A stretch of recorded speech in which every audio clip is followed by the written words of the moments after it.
Welcome back, beautiful people. Welcome back, Rubber. Another Gurus alumni. Happy to be back. Nice. I'm so glad that you're here, man. Yeah, I mean, the universe brought us back together, I believe. For those people that don't know, can you please give them a quick introduction to who you are?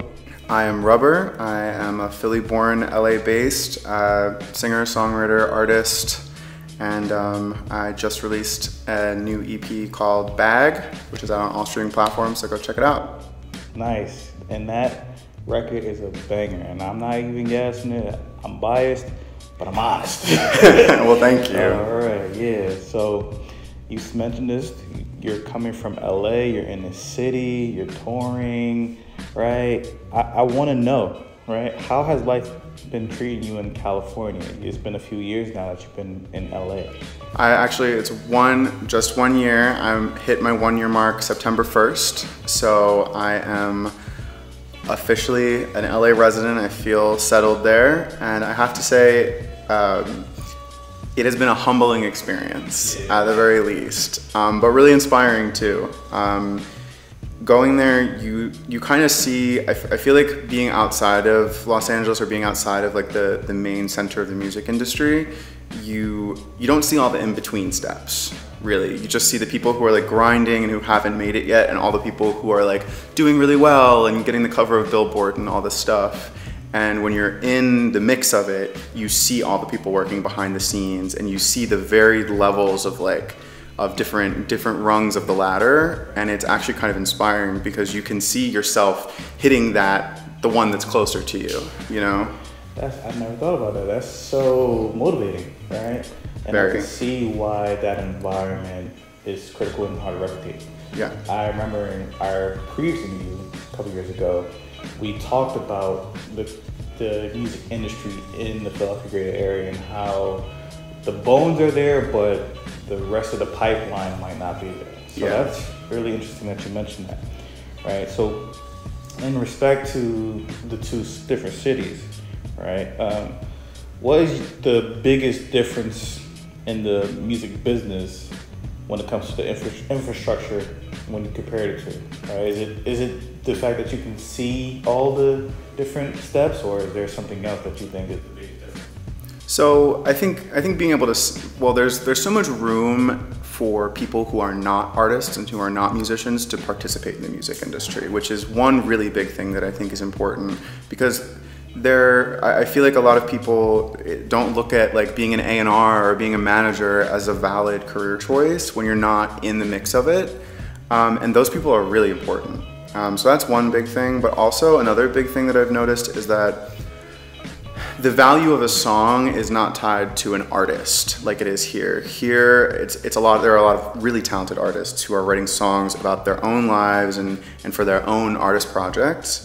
But in LA, and I'm sure in New York as well, but I can speak from experience in LA, there's a lot of like, you write a song and it might not just be for you. It might be for somebody else. It might be for a sync opportunity, TV, movie, commercials. It might go to a DJ to get remixed and played at clubs. Like a song can have so many different paths because there are just more opportunities for the song.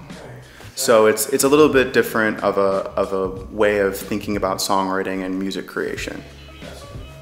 That's different. That's so much different. Yeah. Like you said, from this part of the industry to California, because you're right. Here, it lives and almost dies on the artist's shoulders. Yes, 100%. Right? But the music, you can have music output and send it off somewhere, and you can benefit from it if it's not even tied to you. So that's really cool. All right. So like you said, you're touring now. You're on this music rollout for your new EP, right? You're going to be at Milk Boy in Philly. You're going to be in Chicago, New York. And when does the tour end? So it's all this week is the Philly, New York, Chicago, and then I get back to LA for a week, and then I play LA. So it ends on October 7th. Nice, I'm excited about that, man. I love Milk Boy. Milk Boy venue is great. Great sound. Yes. Great sound. Yeah, exactly. And they're iconic. A lot of people I know perform there as well. But let's talk about that, right? So I feel like I've been watching you guys ascend, right? When it comes comes to your career and music artistry, was there a moment in your career where you realized that now the bar is higher, the bar is set, and it's time to get paid for for these shows? Was there a moment that you can recollect, or are we still striving to get there? So for the shows, I think it was a couple, right before I left, or like about a year before I left Philly, I had a sit-down meeting with some of the folks over at Rec Philly. And they really set me straight when it came to performing. Because they were like, well, what do you want to do? Do you want to be a touring artist, or do you want to like be a cover band player? Both are valid choices, both are valid career choices. You just got to pick what you want to do. And I was like, well, I want to be a touring artist. I want to play my shows with my music. And they were like, well, you got to play less shows. You can't just accept anything. And you got to make every show that you do play a huge moment. And so that was one big moment where I was like, okay, these are serious. Like, it's not just like take any opportunity. It's like every show that you play, that you publicly advertise, has to be a representation of your brand, has to be, something that when people look back on it from the content and everything, like, wow, they're on the move. That was a special night. I wish I was there if they weren't. Exactly. Shout out to Rec Philly, man. Shout out to Rec Philly. Really good people over there. And the fact that they mentioned not playing every show, not doing every show, you have to be more selective. And that's counter to what the industry wants us to do. The whole infrastructure landscape of music right now is volume, content. And it's just ironic that the real way to get to the top, get to the profitability, is less, right? And yeah, to a degree. It's being selective, being about quality over quantity. So that leads me to the conversation about content, right? It looks like with this rollout, your visual content has picked up quite a bit, right? Which I love, right? We always want to see more rubber. Right? Was this a decision because of the rollout, or do you think this is going to stay consistent throughout this new phase of your music career?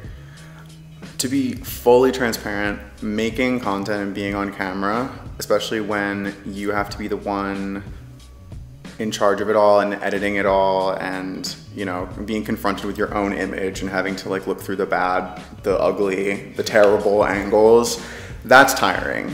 And there are seasons to life. We plant, we harvest, and we rest, right? So like I will not be keeping up this level of output forever, but I think between now, this interview was recorded on September, 17th? Yes. There we go, I know the date. September 17th, between now and like end of November, high level of content output. And then we'll take a break, a rest between around the new year, around the holidays, and then come back at it with a new round of content then. But I think it's important to think of things in terms of seasons, and because if you're just like, okay, I have to post like 3 videos a day on TikTok for the rest of eternity, it's like super overwhelming. Right. I don't think that's healthy. No, it's not healthy at all. And the only thing it benefits really is like the platforms. These bodiless entities that have one goal, which is profitability. Right? Yeah, and keeping people online. Right, like crack addicts. You know what I mean? So I'm glad that you said that. Like, for new artists out there, you're gonna put your head down and grind out and put out some content. But like Andrew said, let it be for some seasons, and you can have your peak season and your off season. Yes, definitely. I read a book, or it was an article, I read something where this guy, he's been an architect for a long time, and he really emphasizes shutting it off for a while and getting really silly, just having a really goofy fun time. What does an architect do that's silly? Like crazy buildings that are upside down? I'm curious, but continue, sorry. Right. But the way he framed it is like not doing anything architect related and just getting off time to just reset your creative equilibrium. Yeah. And, you know, it just speaks to that seasons Totally. that you said.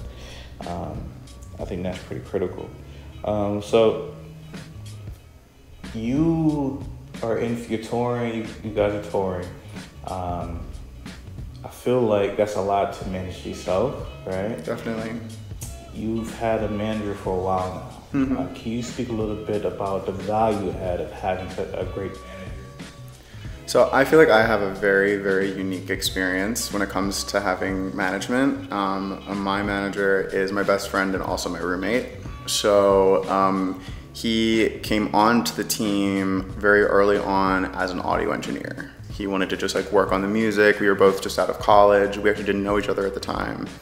And then because locally, like after putting out a little bit of music and playing, we got a lot of traction. We started to get some interest in New York and stuff. He helped me with the content. He was helping me field emails, field calls, and he just kind of like fell into the role of manager, which is something I know he never planned on doing. I think he really wanted to be an audio engineer for a little bit there. But the universe had other plans. But I would say the value add is immense, but a manager needs to be like scrappy, resourceful, a bother. They need to bother people, and they need to be totally secure in, I have gold on my hands and I'm selling you gold. And if you don't want that gold, screw you, on to the next person. So if your manager doesn't have that attitude, kick him to the curb. Shout out to Drew. Shout out to Drew. Love that man. We'll see you next time.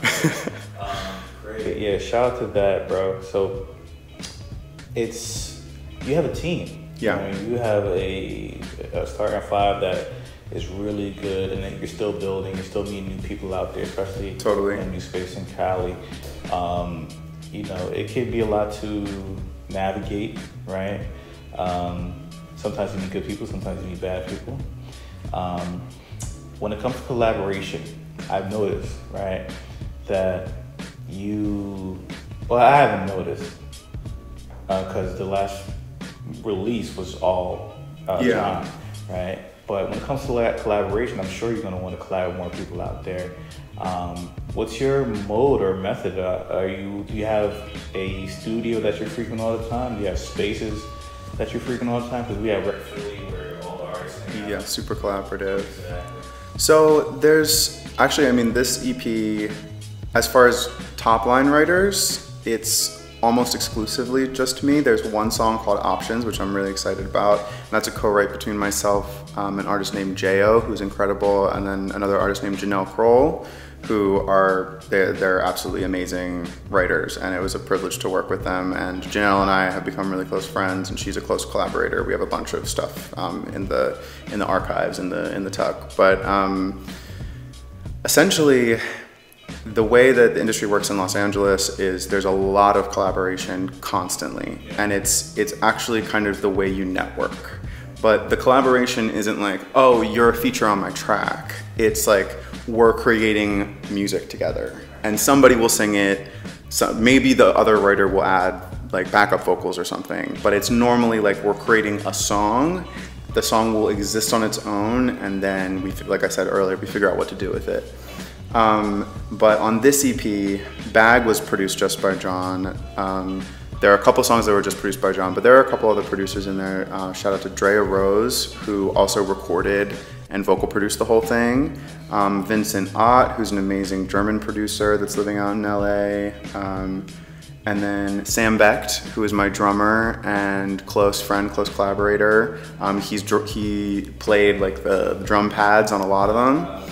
So I think collaboration, like you have to know you have to know what is right for you. You have to know, like you have to feel it out.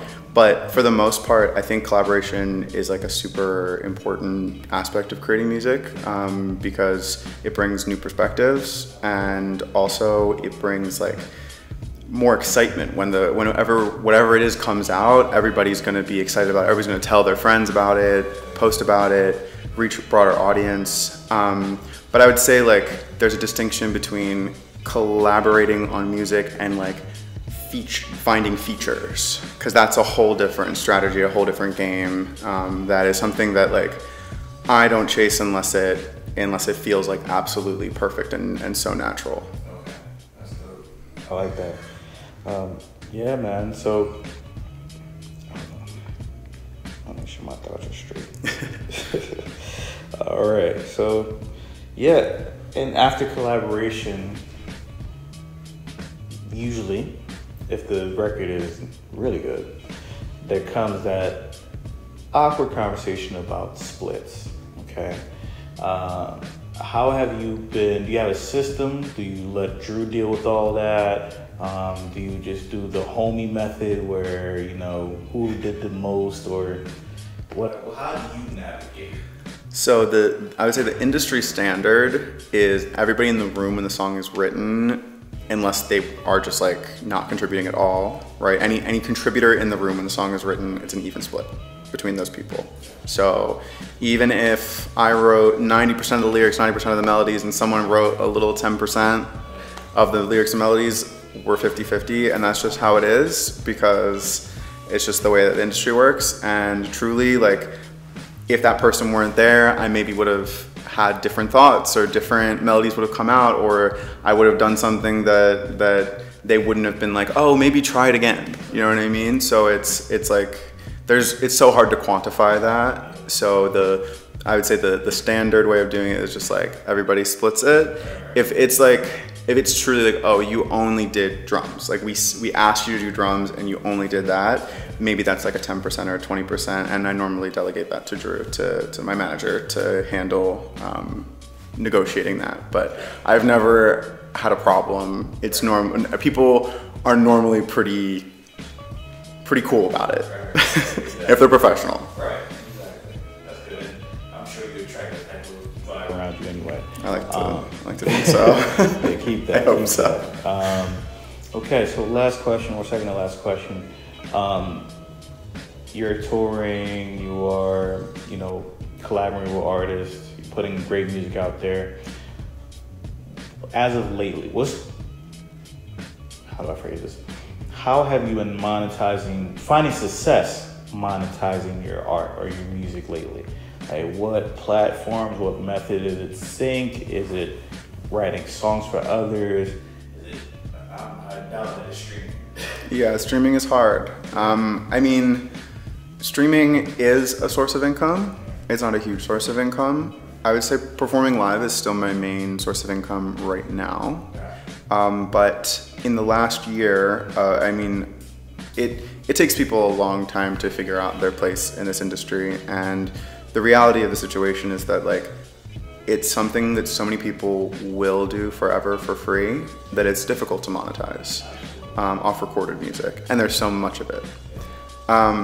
But yeah, I would say performing live and getting into that space where you're doing like I play a lot of shows that I don't promote, right? I play a lot of shows that are private events that people who know, like, if you know, you book me, I will come and I will do a 30-minute set at your fancy brand launch event, and I don't tell my people about it, but I show up, I bring value by being a good entertainer, and they pay my rate, which gets higher by the day, thank God.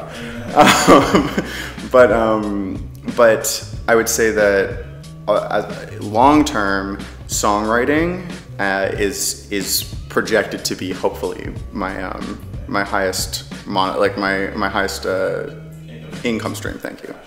So that's what I'm working towards now, but it took a minute to develop the network. So now there's a lot of stuff in the works. There's a lot of stuff like that will be coming out. So it's just a matter of waiting for that to happen, and because it really is a slow process when it all comes down to it. Like, even when the song gets released, it takes a while for the income to come in. For sure, I can see that. Yeah, that's really cool, man. That part about, you know, you actually doing things that are off camera to get, you know, your money. Mm-hmm. That's something that I'm sure younger artists can't even conceptualize. They think everything has to be notified to their fans, to their listeners.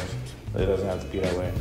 You could perform at a private bar mitzvah Yeah, or a brand. I mean, like about bat mitzvahs, parties, graduations. Like those are all really good starter income streams. But then once you do get established and you do build a network, like even in Philly, there are brands that are launching every month. There are amazing new openings. There are art shows. There are things that need cool music that wouldn't be like, they wouldn't go to their local bar and get the cover band that's playing. They want artists.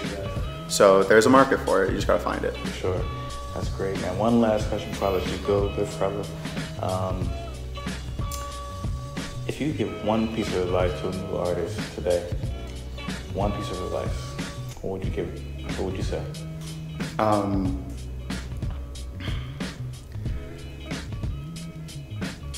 It is the long game. It really is the long game.